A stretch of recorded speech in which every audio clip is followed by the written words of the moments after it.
I hope कि आपने जो फर्स्ट वाला वीडियो होगा वो ऑलरेडी देख लिया होगा, क्योंकि अगर आपने वो वीडियो देख लिया है तो ही आप इस लेक्चर को देखना, ताकि आपको ये इजी वे में समझ आ सके। तो अब हम इस लेक्चर को स्टार्ट करेंगे स्टमक से। तो हमने इससे पहले की वीडियो में आपको जो मेजर कंपोनेंट्स ऑफ फूड है वो डिस्कस कर लिया था। उसके बाद कार्बोहाइड्रेट्स, प्रोटीन और लिपिड्स कैसे डाइजेस्ट होते हैं, ठीक है, वो हमने देखा था। और उसके बाद हमने यहाँ पे डाइजेस्टिव सिस्टम देखा था, जो कि दो पार्ट्स में डिवाइड था, और एक छोटा सा डायग्राम जिसके थ्रू हमने बताया था कि एलिमेंट्री कैनाल और एसोसिएटेड ग्लैंड्स क्या होते हैं। उसके बाद हमने बात की थी बकल कैविटी की। तो आई होप आपने इस वीडियो को अच्छे से देख लिया होगा और पूरा देखा होगा। और अब जो आगे का लेक्चर है उसको हम कंटिन्यू करेंगे स्टमक से। तो आई होप आप रेडी होंगे एक पेन और एक कॉपी के साथ। So let's get start. तो फ्रेंड्स, जो हमारा स्टमक होता है ना, स्टमक, अब आप स्टमक के आपके बॉडी में क्या करता है, चर्निंग मूवमेंट करता है, जो कि आपका फूड है उसको अच्छे से, यानी डाइजेस्ट हो सके, वो फूड अच्छे से डाइजेस्ट हो सके। और देखो जो स्टमक होता है ना, स्टमक, अब जो स्टमक होता है वहाँ पे पहले ओसोफाइगस लगी होती है। ओसोफाइगस एक लंबा पाइप होता है, ठीक है, जो कि फूड को कैरी करके आपके स्टमक तक इजीली पहुँचाता है।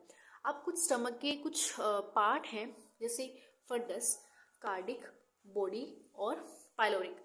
अब देखो एक कार्डिक की इंटरेस्टिंग चीज़ क्या है, इसका नाम कार्डिक क्यों रखा गया है, क्योंकि जो कार्डिक क्या होता है, देखो जो अपने हार्ट के लिए वर्ड यूज़ करते हैं कार्डिक, ठीक है। तो एक जो ये वाला पार्ट है, यहीं पे आपका हार्ट लोकेटेड होता है, जो आपका दिल है वो इसी के पास लोकेटेड होता है, तो इसका नाम कार्डिक पड़ गया, ठीक है। उसके बाद ये आपकी पूरी बॉडी है, और यहाँ पे है पाइलोरिक, और इसी से जुड़ा है एक स्फिंक्टर होता है, जो यहाँ पे एक स्फिंक्टर होता है, इसको पाइलोरिक स्फिंक्टर बोलते हैं। और स्टमक के अंदर दो स्फिंक्टर होते हैं जनरली, एक स्फिंक्टर ओसोफाइगस के पास होता है और एक होता है पाइलोरिक के पास। ओसोफाइगस के पास जो स्फिंक्टर होता है उसको गैस्ट्रो ओसोफेंजियल स्फिंक्टर बोलते हैं, जो कि स्मूथ मसल का बनता है, और पाइलोरिक स्फिंक्टर होता है। अब जो स्फिंक्टर होता है, स्फिंक्टर का मीनिंग क्या होता है, देखो जब आपका फूड यहाँ से ऊपर से आएगा, ठीक है, अब मान लो कि आप खाना खा के उल्टे हो गए, अब ये फूड क्या करेगा, वापस जाने की कोशिश करेगा। लेकिन अगर आपने देखा हो उस वहाँ पे, अगर आपने बैलून को कभी फुलाया हो, तो बैलून के ऊपर एक रबड़ लगी होती है हार्ड सी, जिस जहाँ से आप हवा भरते हो, तो वैसा ही एक स्फिंक्टर यानी रबड़ शेप, टाइट सी रबड़ होती है। जब फूड यहाँ पे एंटर कर जाता है तो वो रबड़ पूरी तरह से क्लोज हो जाती है। जब वो क्लोज हो जाती है तो फूड बाहर नहीं जा पाता। ऐसे ही यहाँ पे है, यहाँ पे एक स्फिंक्टर लगा होता है। जब आप फूड खा लेते हो तो 4 से 5 घंटे फूड आपके स्टमक के अंदर रहता है। तो उसके बाद क्या होती है, चर्निंग मूवमेंट होती है। चर्निंग मूवमेंट की वजह से ऐसा ना हो कि फूड ऊपर जाए नीचे जाए। तो अगर ऐसा ना होने के ऊपर एक रीज़न भी है कि यहाँ पे हमारे पास दो स्फिंक्टर हैं। अगर ये स्फिंक्टर ना होते तो आपको अलग अलग डिसीजेस भी हो सकती थी। अब इससे रिलेटेड एक डिसीजेस भी है, अगर किसी के पास ये स्फिंक्टर खराब हो चुका है, किसी की बॉडी में स्फिंक्टर अगर लूज हो गया है, तो क्या होता है कि जो एसिड होता है हमारी बॉडी में वो ऊपर चला जाता है, और उसकी वजह से एसिडिटी आपको फेस करनी पड़ती है, ठीक है। उसके बाद तो इस जर्नल डायग्राम को समझने के बाद हम स्टार्ट करते हैं अपना ट्रांसवर्स सेक्शन ऑफ गट। यानी देखो आपकी जो गट है ना, उसमें जैसे गट क्या होता है, देखो गट है आपका एक तरह से ये पाइप, ये पूरा पाइप।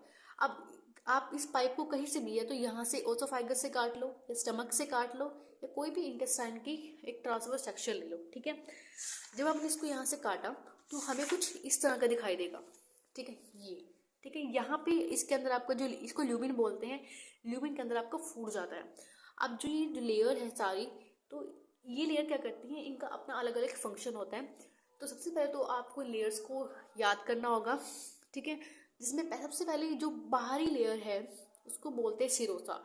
अब जो सिरोसा होती है वो मेसोथीलियम की बनी होती है, ठीक है। और इसको पेरिटोनियम विस्के विसेरल बोलते हैं। देखो इसको पेरिटोनियम विसेरल क्यों बोलते हैं, क्योंकि ये पेरी मीन्स बाहर, सारी जितनी भी विसेरियल ऑर्गन्स होते हैं उनके बाहर ये लेयर होती ही होती है, ठीक है। उसके बाद एक आउटर लेयर होती है जो कि लॉन्गिट्यूडनल होती है। इसमें क्या होता है, लॉन्गिट्यूडनल मसल्स होती हैं। और जो अंदर की लेयर है, ये जो मसल्स है वो पूरे लंबे ऐसे जा रहे हैं, लंबे, ठीक है, ऐसे लंबे जा रहे हैं अंदर। और जो ये लेयर है ये सर्कुलर में है, यानी सर्कुलर में जा रही है लेयर, ठीक है। और यहाँ पे ये दोनों ही मस्कुलर लेयर होती है। उसके नीचे होती है सबम्यूकोसा। अब सबम्यूकस, जो सबम्यूकोसा लेयर होती है उसके अंदर कुछ लूज कनेक्टिव टिश्यूज होते हैं, कुछ नर्व्स होती है और कुछ ब्लड वेसल और लिम्फ वेसल्स होती है। यहाँ पे बी ब्लड वेसल हो गया और यहाँ पे एल मैंने शॉर्ट फॉर्म में लिखा है lymph vessel.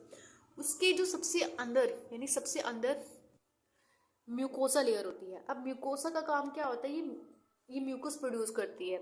Mucus I think वो चिपचिपा सा होता है, जैसे जब आपको जुकाम होता है तो जब नाक बहती है तो चिपचिपा जो निकलता है ना, वो उसको ही म्यूकस बोलते हैं। वो एक तरह से प्रोटेक्टिव रिस्पॉन्स होता है आपकी बॉडी में, ठीक है। और वो म्यूकस इसलिए बोलते हैं इसको क्योंकि वो म्यूकोसा जो लेयर होती है वो उसको सिक्रीट करता है, ठीक है। और उसके बाद यहाँ पे एक लिखा हुआ है रुगीज क्या होते हैं। देखो रुगीज क्या होता है, अगर आपने असलियत में कोई वीडियो में आपने स्टमक देखा है तो स्टमक के अंदर क्या होता है कि ऐसे, जैसे स्टमक है ऊपर तो इसके अंदर ऐसे कुछ लाइंस होती हैं, ऐसे ऐसे कुछ लाइंस होती है, तो उनको रुगेज बोलते हैं। अब ये रुगेज किसकी वजह से फॉर्म होती है, यहाँ पे जो म्यूकोसा लेयर है यही इसी चीज को फॉर्म करती है। जैसे टेढ़ी मेढ़ी दिखाई दे रही है ना, ये यहीं पे ऐसे ये स्टमक में फॉर्म हो जाती है, ठीक है। और उसके बाद है ओब्लीक लेयर। और ओब्लीक लेयर क्या होती है, देखो ओब्लीक लेयर जब आप पढ़ते हो ना, ये सिर्फ और सिर्फ स्टमक में ही मिलती हैं, ठीक है। तो स्टमक में जब ये मिलती हैं तो इनका फंक्शन क्या होता है, जैसे चर्निंग मूवमेंट होती है ना, ऐसे चर्निंग मूवमेंट ऐसे से होती है, तो उससे फूड क्या होता है, उससे अच्छे से मिक्स हो जाता है, ठीक है। तो ओब्लिक लेयर बहुत ही थिक सी लेयर होती है और ये कहाँ पे प्रेजेंट होती है, यहाँ पे इसके बीच में प्रेजेंट होती है। यहाँ पे सबम्यूकोसा और इनर सर्कुलर के बीच में प्रेजेंट होती है ये लेयर, ठीक है। उसके बाद हम देखते हैं mucosa fold to form different structure called rugae, ये मैंने आपको पहले बता दिया था। उसके बाद स्मॉल इंटेस्टाइन में जैसे ये रुगे यहाँ पे दिया हुआ है तो यहाँ पे विलाइज होती हैं, विलाइज एब्जॉर्प्शन का काम करती हैं, ठीक है। उसके बाद है स्ट्रक्चर ऑफ विलाई, ये सिंपल जैसे इंटेस्टाइन में है, ठीक है। विलाइज कहाँ पे होती है, इंटेस्टाइन में होती है, तो ये सिंपल स्ट्रक्चर है विलाइज का। अब विलाइज के अंदर क्या होता है, देखो विलाइज के अंदर क्या होगा, जैसे यहाँ पे आपने कोई चीज खाई, अब वो एब्जॉर्ब होगी, ठीक है। अब देखो यहाँ पे क्या होगा, यहाँ से अब यहाँ इसके थ्रू यहाँ पे क्या होता है, माइक्रोविलाइज होती है। देखो पहले स्ट्रक्चर समझ लेते हैं। पहले विलाइज होती है, ठीक है। विलाइज के अंदर क्या होता है, यहाँ पे ब्लड वेसल्स है ताकि जो भी फूड आप एब्जॉर्ब हो रहा है तो वो ब्लड के अंदर जा सके। उसके बाद यहाँ पे लैक्टियल होता है, ठीक है। और यहाँ पे इसको बोलते हैं, जो छोटे छोटे हैं ये कोलमनर एपिथेलियम के बने होते हैं, ठीक है। और जो अगर आपने इस माइक्रोविलाइज के थ्रू जो फूड एब्जॉर्ब होगा, अगर वो ब्लड में जा रहा है, अब ब्लड में क्या क्या चीज़ें जा सकती हैं, अमीनो एसिड जो आपने खाया, ठीक है, जो आपने प्रोटीन खाया तो वो अमीनो एसिड में कन्वर्ट होके ब्लड में जाएगा। मोनोसेकेराइड, ठीक है, जो पॉलीसेकेराइड से ब्रेकडाउन होके बनते थे। उसके बाद एक जो चीज़ है आपके ब्लड में नहीं जाती है, वो क्या चीज़ है, वो है काइलोमाइकोन। ये जो काइलोमाइकोन्स होते हैं ये क्या होते हैं, फैट के होते हैं। फैट थोड़ा बड़ा होता है साइज में, तो ये ब्लड में नहीं जा पाता और इसी वजह से ये लैक्टिल में चला जाता है। और लैक्टिल में क्या होता है, ये जनरली वाइट कलर की दिखाई देती है हमें।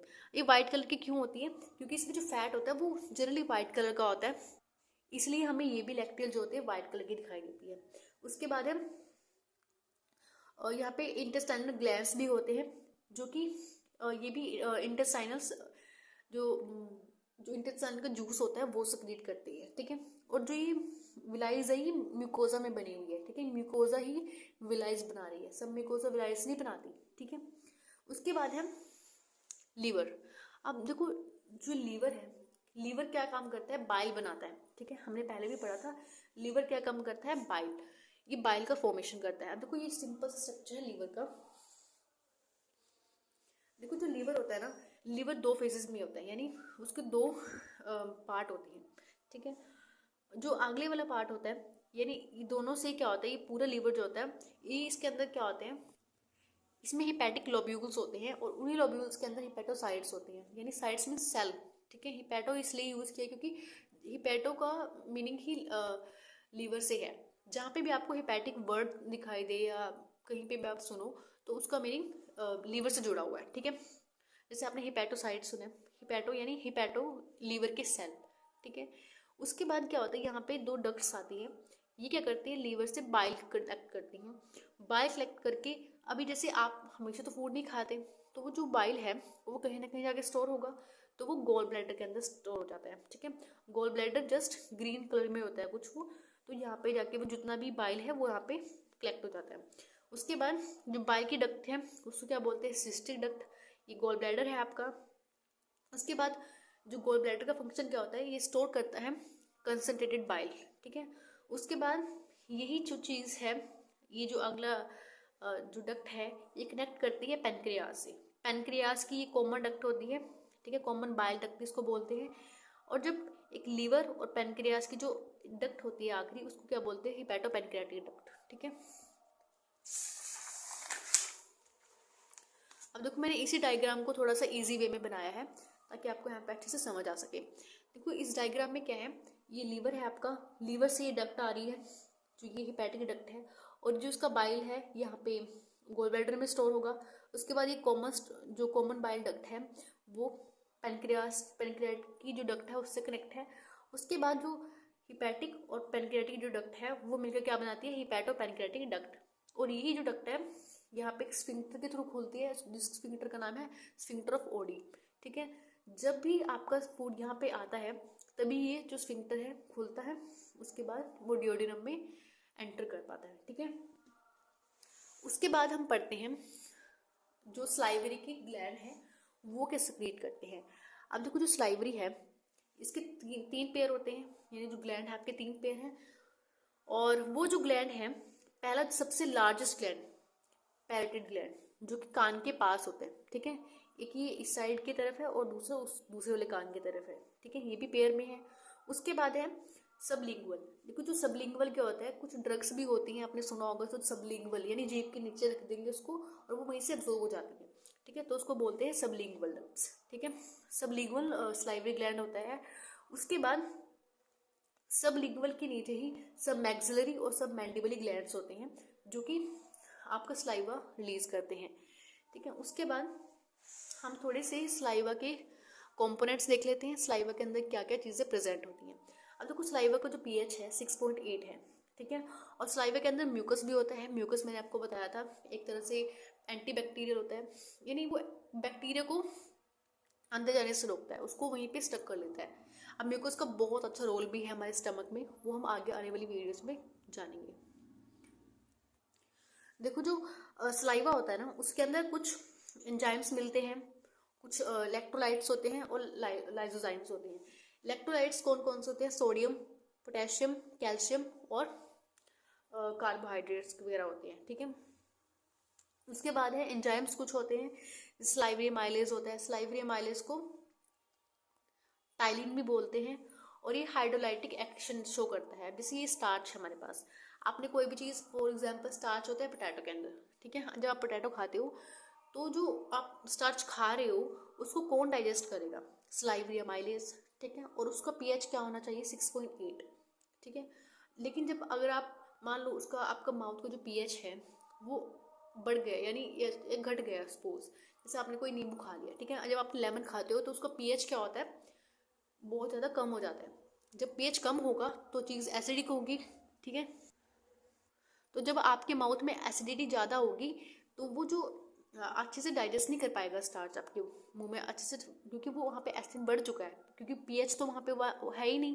6.8 पीएच होना चाहिए, लेकिन वो नॉर्मल से हट के बहुत कम हो गया है, यानी एसिडिक हो गया है, तो वो अच्छे से डाइजेस्ट नहीं हो पाएगा। तो हमारे एक क्वेश्चन भी आता है कि जो स्टार्च है वो आपके माउथ में कितना डाइजेस्ट होता है, तो वो 30% होता है, बाकी का 70% आगे डाइजेस्ट होता है आपके इंटेस्टाइन में जाके। उसके बाद वो मेल्टोज में कन्वर्ट हो जाता है। ठीक है, डाइसेक्राइड्स में कन्वर्ट हो जाता है। और देखो आपने ये भी सुना होगा कि जब आप खाना खाते हो तो आपको पूरी तरह चबा के खाना होता है। क्यों खाना होता है चबा के, आप अपने घर में एक एग्जाम्पल भी करके देख सकते हो। जब आप खाना खाते हो, सपोज आपने एक बाइट खाई, आपको उस बाइट को 1 मिनट तक पूरा चबाना है। जब आप उसको चबाओगे तो आप आखिरी में देखोगे कि आपके मुंह में क्या हो रहा है, कि कुछ मिठास आ रही है, क्योंकि मेल्टोज क्या होता है, मीठा होता है। ठीक है, स्टार्च मीठा नहीं होता, तो मेल्टोज क्या होता है, मीठा होता है, तो वो आपको थोड़ा सा शुगरी टेस्ट आएगा। ठीक है, उसके बाद जो थर्ड एंजाइम है वो है लाइसोजाइम्स, जो कि एंटीबैक्टीरियल होता है। ठीक है, तो आई थिंक आज की वीडियो में बहुत हो गया। तो आज हमने क्या क्या परफॉर्म किया है, हमने स्टमक कर लिया है, स्टमक में जो, उसके बाद टीएस सेक्शन किया है, टीएस सेक्शन के बाद स्ट्रक्चर ऑफ विलाई, उसके बाद लीवर किया है, लीवर के बाद हमने सलाइवा ग्लैंड्स देखे हैं। जो सलाइवरी ग्लैंड्स होते हैं उसका सलाइवा के कॉम्पोजिशन देखे हैं, क्या क्या किस किस चीज़ से मिलकर बना होता है। तो आई थिंक आज की वीडियो के लिए बहुत ही ज़्यादा हो गया, ठीक है। तो बाकी का हम नेक्स्ट वीडियो में करेंगे। और अगर आपको ये वीडियो अच्छी लगी है तो प्लीज़ लाइक, कमेंट और अपने फ्रेंड्स को ज़रूर भेजिएगा, ठीक है। So thank you so much for watching my video.